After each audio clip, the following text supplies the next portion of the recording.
ಜಿಲ್ಲಾವಾರು ಪೈಪೋಟಿ ಯಾವ ರೀತಿ ಇದೆ ಅನ್ನೋದನ್ನ ನೀವು ಹಾವೇರಿಯಲ್ಲಿ ಗಮನಿಸಬಹುದು. ಈ ಕಡೆ ದಾವಣಗೆರೆಯಲ್ಲೂ ಕೂಡ ಶಾಸಕರು ಮಾತನಾಡ್ತಾ ಇದ್ದಾರೆ, ನಾವು ಮಂತ್ರಿ ಆಗಬೇಕು ಅಂತ. ಕ್ಯಾಬಿನೆಟ್ ಅಲ್ಲಿ ಹೊಸಬರಿಗೆ ಅವಕಾಶ ಸಿಗತ್ತೆ, ಹಳೆಬೇರು ಹೊಸ ಚಿಗುರು ಅನ್ನೋ ರೀತಿಯಲ್ಲಿ ಅವಕಾಶ ಸಿಗಬೇಕು ಅಂತ ಸುವರ್ಣ ನ್ಯೂಸ್ಗೆ ಚನ್ನಗಿರಿ MLA ಮತ್ತು DK ಶಿವಕುಮಾರ್ ಅವರ ಆಪ್ತ ಶಾಸಕ ಬಸವರಾಜ ಶಿವಗಂಗಾ ಮಾತನಾಡಿದ್ದಾರೆ.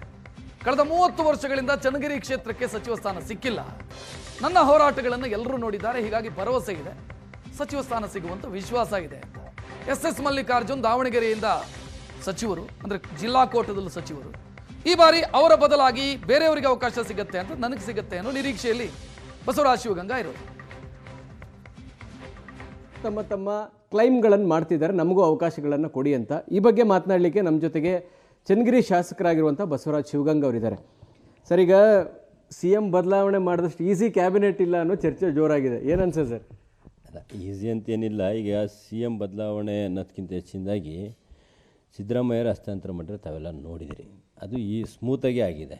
ಹಂಗಾಗಿ ಇದನ್ನು ಸಹ ಕ್ಯಾಬಿನೆಟನ್ನು ಸ್ಮೂತಾಗಿ ಆಗ್ತದೆ, ಯಾವುದೇ ಗೊಂದಲಗಳಿಲ್ಲ ನಾನು ನೋಡಿದ ಮಟ್ಟಿಗೆ. ಅಲ್ಲ, CM ಆಕಾಂಕ್ಷಿಗಳಲ್ಲಿ ಇದ್ದಿದ್ದು DK ಶಿವಕುಮಾರ್ ಒಬ್ಬರೇ.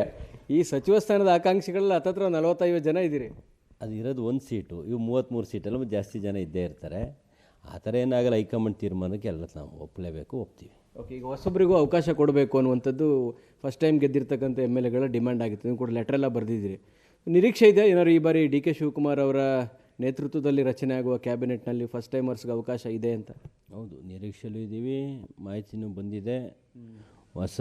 ನಾನು ಹೇಳ್ತಿದ್ದೆ, ಹಳೆ ಬೇರು ಹೊಸ ಚಿಗುರು, ಆ ನಿಟ್ಟಿನಲ್ಲಿ ಸರ್ಕಾರ ನಡೆದ್ರೆ ಉತ್ತಮ ಆಗ್ತದೆ ಅಂತ. ಅದೇ ನಿಟ್ಟಿನಲ್ಲಿ ಇವತ್ತು ಹೈಕಮಾಂಡ್ ಸಹ ಸುಮಾರು 5ರಿಂದ 8 ಜನ ಕೊಡಬೇಕು ಅನ್ನೋ ತೀರ್ಮಾನ ಆಗಿದೆ ಅನ್ನೋ ಮಾಹಿತಿ ನಮಗೆ ಬಲ ಮೂಲಕ ಬಂದಿದೆ.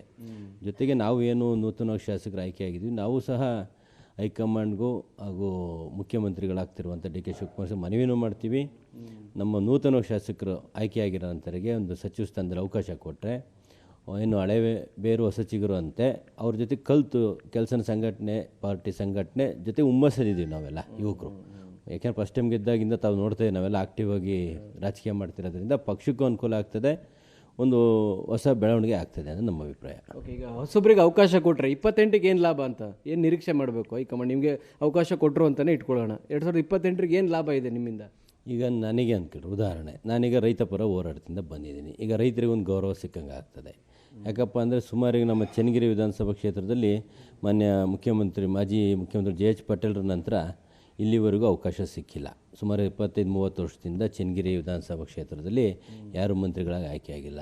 ಜೊತೆಗೆ ಅದೊಂದನ್ನೇ ಅಲ್ಲ, ಎರಡನೇದಪ್ಪ ಅಂದರೆ ನಮ್ಮ ರೈತ ಪರ ಹೋರಾಟ ಹಿನ್ನೆಲೆಯಿಂದ ಬಂದೀನಿ. ಸುಮಾರು ರೈತ ಪರವಾಗಿ ತಾವೆಲ್ಲ ನೋಡಿದ್ರಿ, ಸೆಂಟ್ರಲ್ಗೆಲ್ಲ ತಗೊಂಡೋಗಿದ್ದೀನಿ, ಜನ ಕರ್ಕೊಂಡೋಗಿ ಕೇಂದ್ರ ಸರ್ಕಾರ ವಿರುದ್ಧ ಹೋರಾಟ ಮಾಡಿರೋ ಅಂಥದ್ದಿರ್ಬೋದು. ಸುಮಾರು ಹೋರಾಟಗಳಿಂದ ನಮಗೇನಾದ್ರು ಕೊಟ್ಟರೆ ಒಂದು ರೈತರಿಗೆ ಒಂದು ಗೌರವ ಕೊಟ್ಟಂಗೆ ಆಗ್ತದೆ ಅನ್ನೋದು ನನ್ನೊಂದು ಅಭಿಪ್ರಾಯ. ಒಂದು ರೈತ ಪರ ಹೋರಾಟದಿಂದ ಹಿನ್ನೆಲೆ ಬಂದೀನಿ, ರೈತರಿಗೋಸ್ಕರ ಕೊಡಿ, ನನಗೋಸ್ಕರ ಅಲ್ಲ, ರೈತರ ಪರವಾಗಿ ಒಂದು ಕೆಲಸ ಮಾಡೋ ಶಕ್ತಿ ಕೊಡಿ, ಒಂದನೇದು. ಎರಡನೇದು, ನಮ್ಮ ಪ್ರಾತಿನಿಧ್ಯತೆ, ನಮ್ಮ ಸುಮಾರು ಚನ್ನಗಿರಿ ಮುಖ್ಯಮಂತ್ರಿ ಕೊಟ್ಟಂಥ ಕ್ಷೇತ್ರ, ಅಲ್ಲಿಂದ ಇಲ್ಲಿವರೆಗೂ ನಮ್ಮಲ್ಲಿ ಒಂದು ಸಚಿವ ಸ್ಥಾನ ಸಿಕ್ಕಿಲ್ಲ. ಆದ ಕಾರಣ ಆ ಒಂದು ಕೋಟದಲ್ಲಿ ಕೊಡ್ರಿ ಅಂತ ಬಿಟ್ಟರೆ ಎಲ್ಲೂ ಜಿಲ್ಲಾವಾರು ಕೊಡಿ, ಜಾತಿವಾರು ಕೊಡಿ ಅಂತ ನಾನು ಎಲ್ಲೂ ಕೇಳ್ತಾ ಇಲ್ಲ. ನೀವು DK ಶಿವಕುಮಾರ್ ಭೇಟಿಯಾಗಿ ಒತ್ತಾಯ ಮಾಡಿದ್ದೀರಾ ಅಥವಾ ಹೈಕಮಾಂಡ್ ನಾಯಕರನ್ನು ಒತ್ತಾಯ ಮಾಡಿದ್ದಾರೆ ಈ ಬಾರಿ ಅವಕಾಶ ಕೊಡಿ ಅಂತ? ನಾನು ಇನ್ನೂ ಯಾರನ್ನೂ ಕೇಳಿಲ್ಲ, ನಿಮ್ಮ ಮಾಧ್ಯಮದವ್ರು ಬಂದು ಕೇಳಿದ್ದಕ್ಕೋಸ್ಕರ ಉತ್ತರ ಕೊಡ್ತಾ ಇದ್ದೀನಿ. ಅವರು ಎಲ್ಲದೂ ನೋಡ್ತಾರೆ, ಯಾರ್ಯಾರು ಹೋರಾಟ ಶಕ್ತಿ ಏನಿದೆ, ರೈತರ ಪರವಾಗಿ ನಮ್ಮ ಪಕ್ಷ 2023 ಬರೋಕ್ಕಿಂತ ಮುಂಚೆ ನಾನೇನು ಕೆಲಸ ಮಾಡಿದ್ದೀನಿ, ಸುಮಾರು 100 ಬಸ್ಗಳು ತಗೊಂಡು ಹೋರಾಟಕ್ಕೆ ಬಂದಿರೋಂಥ ಶಕ್ತಿ ಎಲ್ಲದೂ ಅವ್ರು ನೋಡ್ತಾ ಇದ್ದಾರೆ. ಅದೊಂದು ಹಿನ್ನೆಲೆಯಲ್ಲಿ ಸಿಗುತ್ತೆ ಅನ್ನೋ ಒಂದು ಭಾವನೆಯಲ್ಲಿದ್ದೀನಿ. ಇದಿಷ್ಟು ಶಾಸಕರಾಗಿರುವಂಥ ಬಸವರಾಜ ಶಿವಗಂಗಾ ಅವ್ರ ಮಾತು. ಕ್ಯಾಮರಾಮನ್ ರುದ್ರೇಶ್ ಜೊತೆಗೆ ಮಾರುತೇಶ್ ಹುಣಸನಹಳ್ಳಿ, ಏಷ್ಯಾನೆಟ್ ಸುವರ್ಣ ನ್ಯೂಸ್, ಬೆಂಗಳೂರು.